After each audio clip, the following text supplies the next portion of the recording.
Olá, bem-vindos ao Trespasse, meu nome é Guilherme e bom, hoje eu acordei com vontade de ouvir Gênesis e aí eu comecei a escutar e comecei a pensar, caramba, por que eu gosto tanto disso? Por que o Gênesis é uma banda tão importante para mim? O que tem ali que me chama tanto para essa música há anos e anos e anos, né?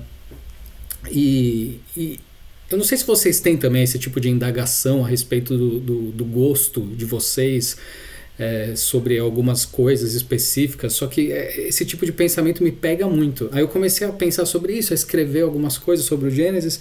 Eu falei, pô, quer saber? Eu vou gravar um vídeo, porque aí já tem o canal aqui, a gente pensa junto a respeito dessas coisas. Tem um monte de maluco por música que assiste o canal aí também, né? Um monte não, né? Mas tem uma meia dúzia. Então já tá valendo. Pelo menos não é uma, uma coisa solitária, né? Da minha parte.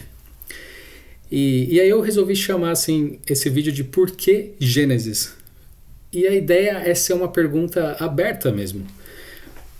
Porque ela implica diversas outras perguntas, eu imagino, sabe?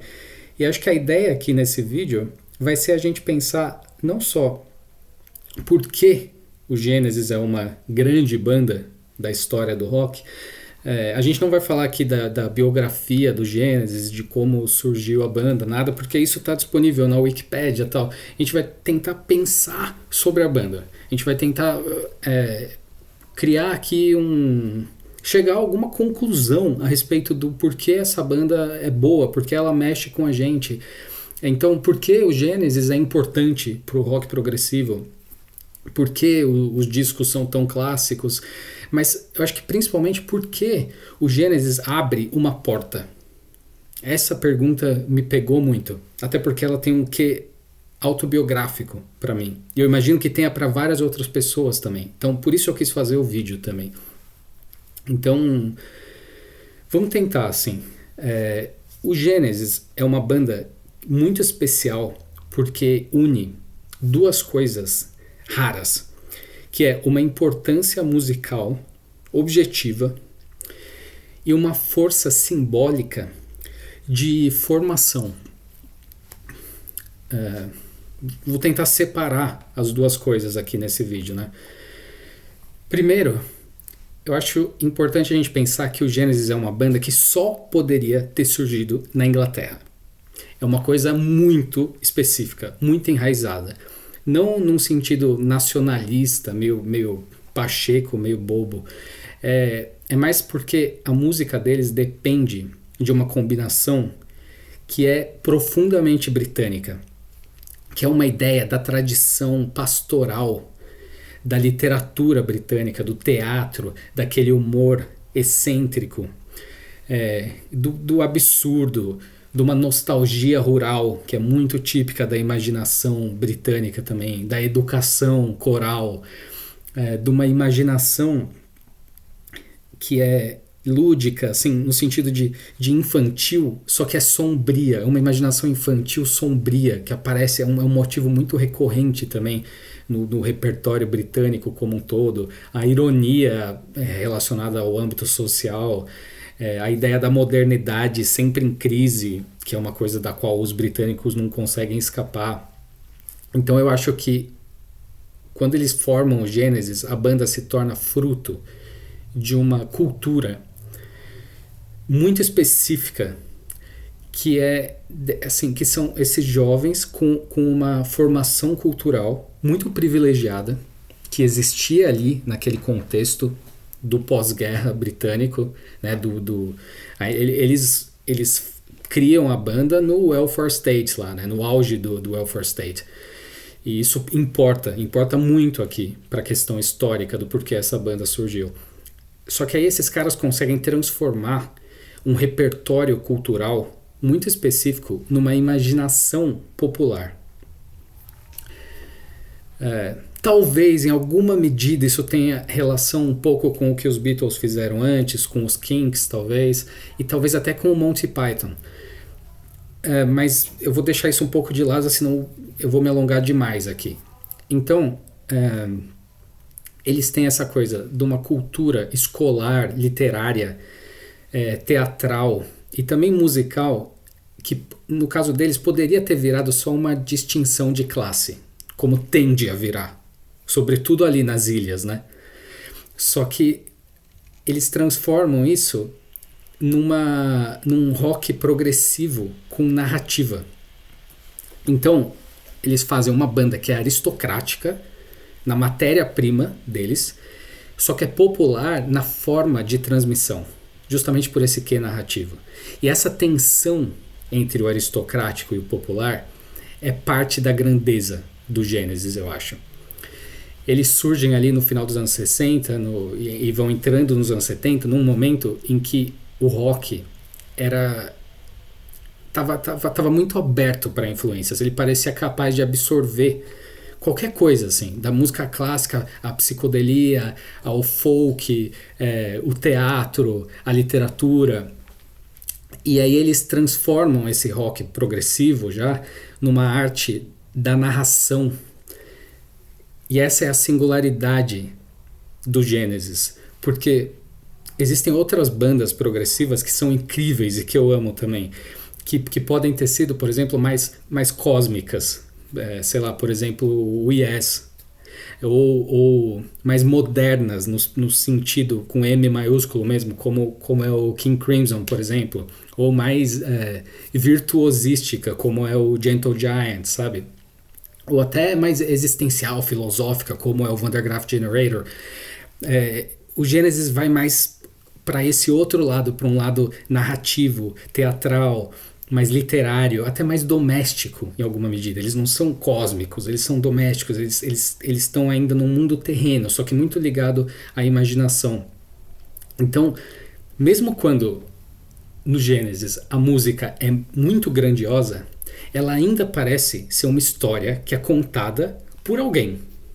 Esse interlocutor existe, ele é uma pessoa, a gente até se identifica com ele. É uma história que é contada ali diante da lareira, sabe? É uma coisa que a gente consegue imaginar. Só que essa lareira também pode abrir um portal, que é para uma coisa grotesca, para o surreal, para o suburbano também. E a tradição pastoral britânica é essencial para isso, porque no Gênesis o aspecto pastoral não é só a flauta, o violão de 12 cordas ali, ou uma coisa da paisagem campestre. É isso também. Só que o pastoral aqui é um ethos, porque implica uma relação específica com o tempo. É uma Inglaterra que é imaginada em várias frentes. É uma Inglaterra que é meio medieval, é meio vitoriana, é meio campestre, é meio lúdica, só que ela também é assombrada. E aí, então isso gera um pastoral que até é quase uma contradição em termos, apesar de que não é uma contradição em termos, mas às vezes à primeira vista pode parecer, né? Que ele nunca é puro, ele nunca é inocente, ele está sempre ameaçado ali, justamente pelo grotesco, pela sexualidade, pela violência, pelo capitalismo, por que não? O Selling England by the Pound, esse título já é exemplar, né, disso tudo. Então é curioso, porque aí o Gênesis consegue ser pastoral e cosmopolita ao mesmo tempo. E eu tenho certeza que você que está me escutando concorda com isso, porque quando você escuta a banda, isso faz todo o sentido do mundo. Eles conseguiram essa proeza. Eles são também profundamente britânicos, só que eles nunca são provincianos, sabe? Num sentido barato desse termo. É um resultado sempre que atinge uma dimensão universal. Por quê? Porque dentro dessa narrativa, dessas histórias que eles contam, através de vários narradores que são incorporados ali, existe um anseio muito universal, que é a questão do deslocamento, do desejo, que aparece muito, né, no Gênesis, da juventude, da decadência, né, da imoralidade, tudo isso junto, assim. Bom, pensando na música em si, né, eu acho que o Tony Banks é uma espécie de um centro ali da banda, porque ele consegue fornecer a gramática harmônica da banda, e nisso ele é um arquiteto de uma melancolia muito específica que acontece na música exclusivamente, que é bem sofisticada. Porque a composição dele trabalha muito com modulações. O Genesis modula muito a música, né? Os tons, com uns acordes suspensos, uns temas. Ele pensa muito em forma, uma composição muito clássica nesse sentido, porque eles criam temas que depois reaparecem, só que transformados. Isso é muito interessante, porque mesmo que você não saque isso, você percebe isso, conscientemente ou não. E nisso ele faz o Genesis soar como uma espécie de uma música de câmara elétrica. Porque a harmonia, essas modulações e tal, criam uma sensação de narrativa interna. E ele tem um pacto muito decisivo com o Mike Rutherford, né? Que é uma coisa que vai extrapolar a banda e, enfim, vai até o fim mesmo. Os dois ali formam essa fundação muito sólida. E é importante falar do Anthony Phillips também, que foi o guitarrista antes do Steve Hackett, né? Porque ele foi muito decisivo ali no início. Ele ajuda a estabelecer o primeiro terreno espiritual do Genesis, que é essa coisa dos violões, da fragilidade, do pastoralismo mesmo, de uma melancolia que vem dali. E isso permanece, mesmo depois da saída do Anthony Phillips. Já o Steve Hackett traz uma outra dimensão, porque ele não é aquele guitarrista, aquele guitar hero, né, que vem do blues rock e tal. Ele tem uma guitarra que traz uma paleta, ela é mais pictórica nesse sentido. Ela é mais atmosférica, mais dramática. Ele trabalha muito com sustain, com volume, com textura. Ele faz tapping. Você ouve, sei lá, The Musical Box tem tapping, bem antes do Van Halen fazer isso, sabe?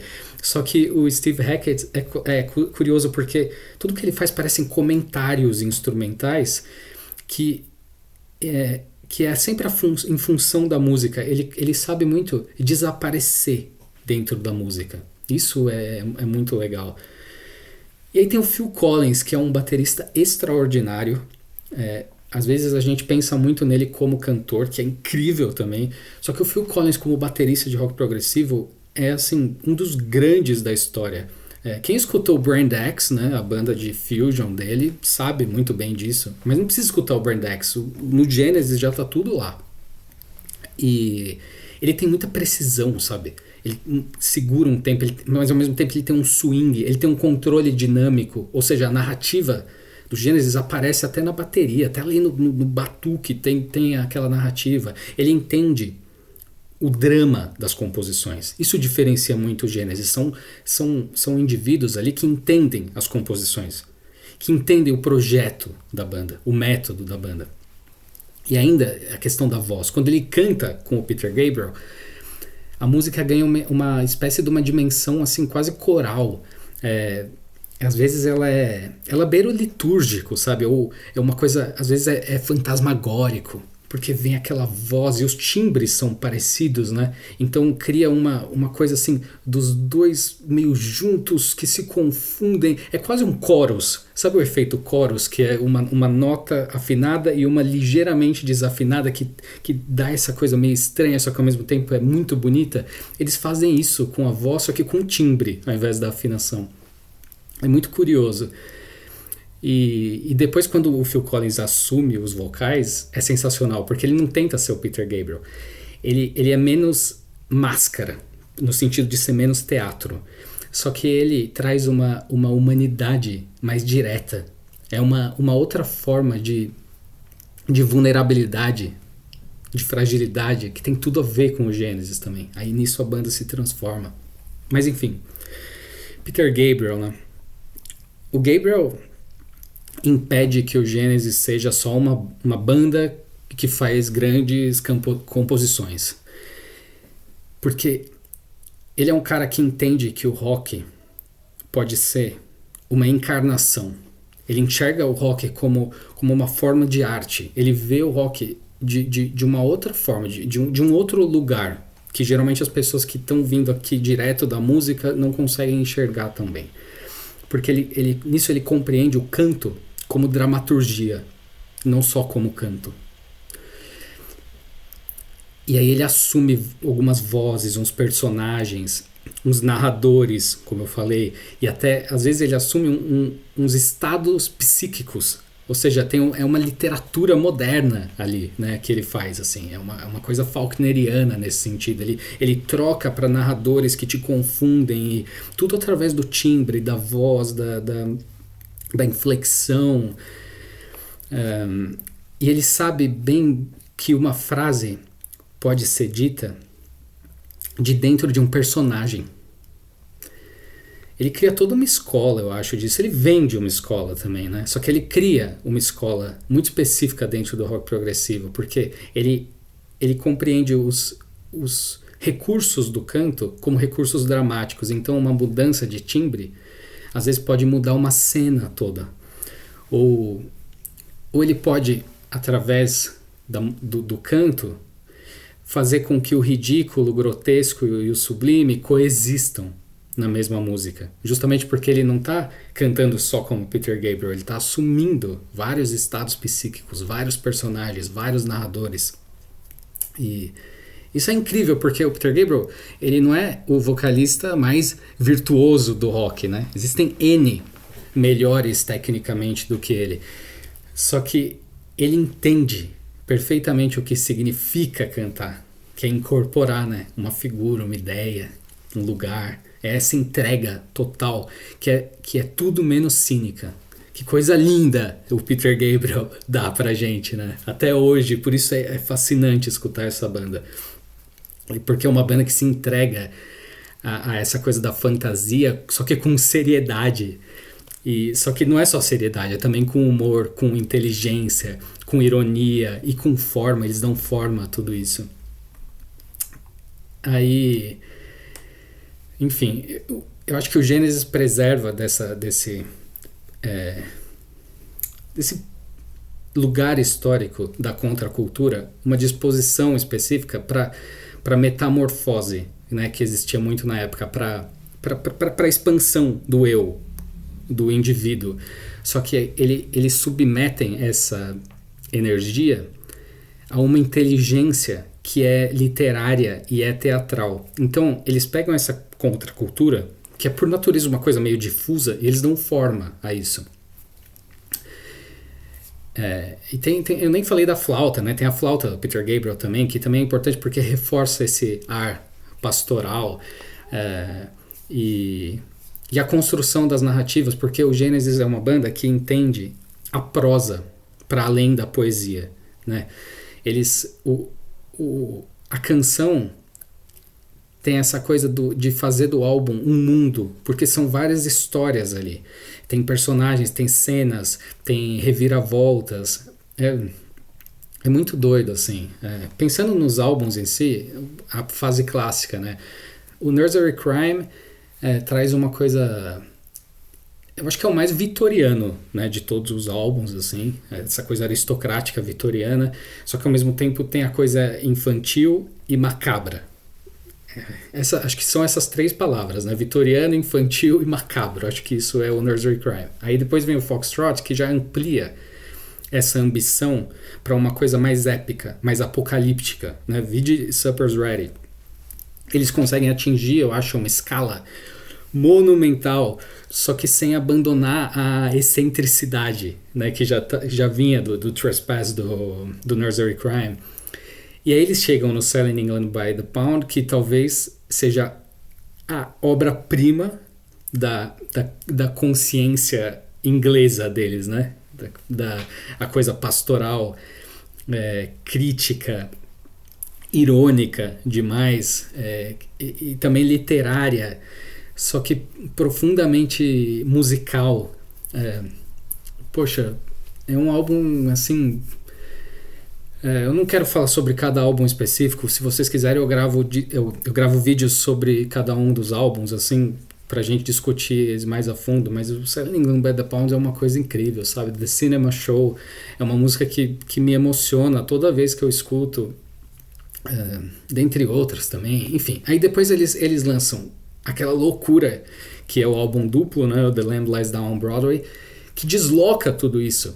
E aí eles saem dessa Inglaterra pastoral mais reconhecível, que eles ensinaram a gente a reconhecer, e eles entram numa mitologia que é urbana, que é fragmentada, é meio surreal, e até americana, né? Essa coisa da Broadway, do musical, ela é quase cinematográfica. É muito doido. Só que isso não desloca a ideia inicial do método dos Genesis, porque mostra que eles não ficaram presos àquela matriz inicial, só que eles levaram essa matriz até o limite, e aí eles implodem essa matriz e entregam essa coisa louca que é o Lamb Lies Down on Broadway.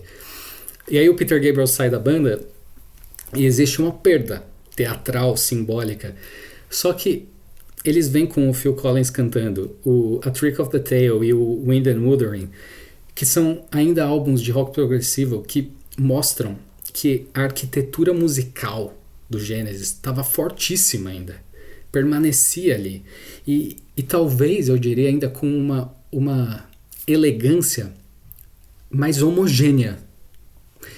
Eu adoro escutar esses álbuns. Talvez hoje em dia eu recorra mais a esses álbuns do que a qualquer outra fase do Genesis. E eu sugiro a todos que deem chances a esses dois álbuns especificamente, porque eles são muito especiais. Inclusive o ao vivo dessa fase, o Seconds Out, é uma loucura, tem um clima muito específico. Enfim. E aí depois tem a saída do Steve Hackett e a banda vai se tornando mais pop. Só que o Genesis é absurdo, porque eles simplificam, só que eles transformam muitas vezes a complexidade em concisão. Não é uma simplificação simples ou simplória. O Duke, eu acho que é um álbum fundamental para esse argumento, porque é um disco mais pop, só que ele ainda é conceitual, ele ainda tem uma ambição formal.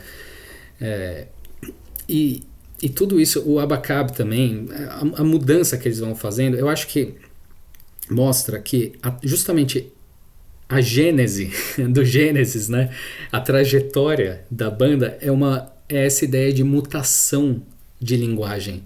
Então, o compromisso do fazer musical permanece sempre, mesmo quando a banda muda de escala, né? De público, de formato. Os caras começam a tocar em Wembley. Quem tocava em Wembley quando o Genesis vai tocar? Eu nem sei se eles foram pioneiros nisso. Tem uma boa pesquisa a ser feita. Mas é curioso pensar que aquela banda do Nursery Crime foi tocar em Wembley, sabe? Porque eles mudaram o som, só que ainda é um som pop com muita qualidade. Eu adoro a fase pop do Genesis e eu recomendo a todos também que escutem. Se você tem preconceito por alguma razão, por favor, escute, porque vale muito a pena. São grandes álbuns de música pop e ainda com um quê progressivo, conceitual, enfim. Ou mesmo quando não tem esse conceito, é sempre bom. Os caras realmente sabem fazer esse tipo de música. E eu acho que talvez essa ideia da mutação e da gênese que permanece, venha daquela coisa que sempre teve presente na banda, que é esse respeito pela cultura, pela composição, pela forma, pelo ofício, tudo isso como matéria viva, né? Tratar isso como matéria viva, não como peça de museu ou o que seja. Só que o ponto também desse vídeo é que o Genesis não é só uma banda que fez grandes álbuns e tal, como eu falei no início. É uma banda que mostra ao ouvinte de rock, ao fã de rock, sobretudo o jovem, que o rock pode ser uma porta de entrada para um mundo intelectual que é muito, muito mais vasto. eles mostram que gostar de rock não precisa significar permanecer em uma cultura empobrecida. Não que o rock seja uma cultura empobrecida, mas às vezes a gente se sente diminuído por gostar de uma determinada coisa, né? Seja rock ou seja o que for, uma coisa mais popular assim. Só que o Gênesis mostra que o rock, no caso, não precisa significar isso. Você pode gostar de rock, só que o rock pode ser uma forma de você entrar em contato com literatura, com música, de concerto, com teatro, com mitologia, com uma narrativa sofisticada, com a imaginação formal, que é uma coisa que não está de maneira alguma relacionada ao rock. Que o Gênesis mostra isso, sabe? E eu acho que essa é uma das razões pelas quais essa banda marcou muita gente. E me marcou também. Um adolescente que escuta Gênesis pode entrar na banda por esse fascínio imediato que eles causam, né? A coisa das capas, que são excelentes, a questão da fantasia, do estranhamento que a música causa. Só que aí, quando você se dá conta, você está diante de um mundo que é muito maior. E aí o Gênesis faz isso com a gente. Ele faz o ouvinte sentir que existe mais mundo para além daquele que ele ou ela conhecia, sabe? Existe mais linguagem, mais história, mais forma, mais drama, mais cultura por aí, pra gente, sabe? Para quem não nasceu numa casa onde se escuta Brahms e Alban Berg, sabe? Se os seus pais não leem Wordsworth ou Jane Austen, você tem salvação. Talvez seja através do Gênesis, sabe? Não estou falando salvação para a sua vida, estou falando se você tem um interesse específico por essa coisa da cultura e tal, você pode acessar isso de outras formas e o Gênesis propicia essa porta, porque o Gênesis não vai te ensinar cultura, ele não vai ensinar ao jovem alguma coisa específica, só que ele vai fazer esse jovem ouvinte desejar a cultura. E isso, por si só, já é uma emancipação imaginativa, porque ele faz você vislumbrar, ele faz você enxergar esse mundo maior e ele te dá fome, ele te dá brio para ir buscar esse mundo maior. E isso é uma delícia, sabe? É uma banda que mostra que a cultura, que é essa coisa difícil de nomear, né? Ela não precisa chegar só pela escola, sabe, pela universidade ou por essa família culta que você tem, se você tem sorte sua, parabéns, mas ela também pode chegar ali por um caminho tortuoso, sabe, no caso pelo rock progressivo, sabe, pelo seu quarto, por um disco que você coloca para escutar, sabe, uma descoberta solitária, um Selling England by the Pound que você tira assim do encarte e coloca na vitrola ou dá play no YouTube ou onde quer que seja e você escuta aquilo pela primeira vez, sabe? Você coloca o Selling England by the Pound e já escuta aquela voz do Peter Gabriel e você fala, o que é isso? Eu nunca escutei isso. Eu coloquei o álbum e já começou esse cara cantando e ele tá contando uma história e é uma coisa super confusa e é irônico, só que é lindo ao mesmo tempo e tá me levando para um outro lugar e aí quando você viu, você foi fisgado por aquilo e essa é a beleza, né? A beleza da arte como um todo.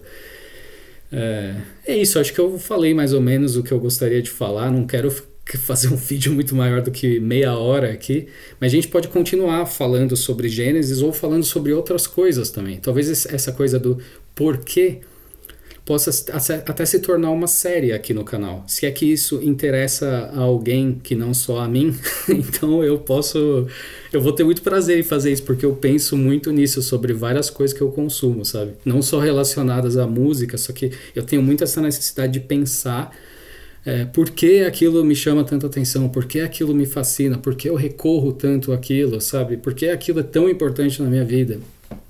Enfim, eu ficaria muito feliz em saber de vocês, o que vocês acham, se vocês gostam de Genesis, se vocês têm outras perspectivas a respeito da banda ou de outras bandas, ou se vocês gostariam que eu gravasse outros vídeos a esse respeito ou a respeito de outras coisas. Enfim, tamo aí, contem comigo. Muito obrigado a todas as 3, 4, 6 pessoas que assistem ao canal.